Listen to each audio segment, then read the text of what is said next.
Now, I've got to go to the issue because health and education, you both know, are paid for by taxpayers, largely.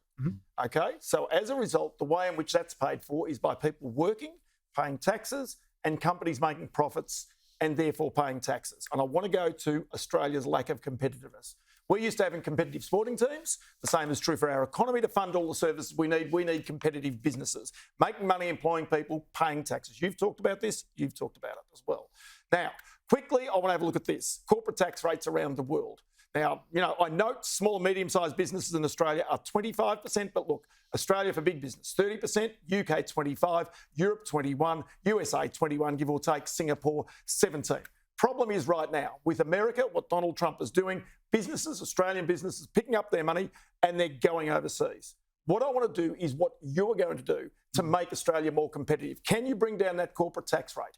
Can you actually bring down the price of energy? Can you make industrial relations a much easier thing to employ and let go a person simply so that we can have a more competitive business environment? Yeah, first of all, let's not talk down our businesses or our economy. 850,000 new businesses have been created under our government, 25,000 a month, the highest average ever. So let's remember that. Business investment last year was the strongest business investment in more than a decade. Business investment's growing faster under us than it was under our predecessors. And so he always wants to talk down the economy because he wants to dismiss and diminish the progress that Australians have made together, and he wants to distract from his secret cuts. Now, when it comes to investing in the future, making our economy more resilient, more productive, more dynamic, this has been a key focus of the government. More competition reform than productivity, as you know, you can't talk productivity because it's actually dragging along the bottom at the moment. Yeah, we have it's disastrous. It's dropped by 6% since you came to power. We have a substantial productivity challenge in our economy, which hasn't existed for the last 2 years.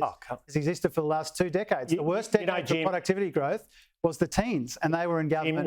No one has overseen a 6% productivity loss in 2.5 years. The worst decade like you have. Since the war was Well, let me finish. That's the fact. I give you a go, and you need to give me a go. Sure. So 6% drop in labour productivity in your time in power. That did not happen under us. And let me tell you, that the fundamental problem is that businesses are absolutely wrapped in red and green tape. They can't get approvals through. They can't get investments done.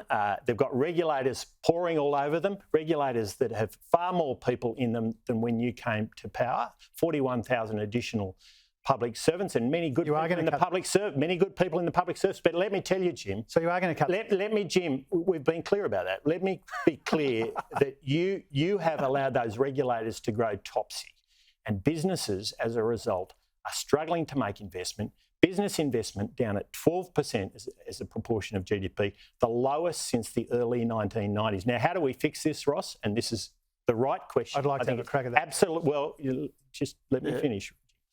It's the right question. Is we need to give businesses incentives to invest.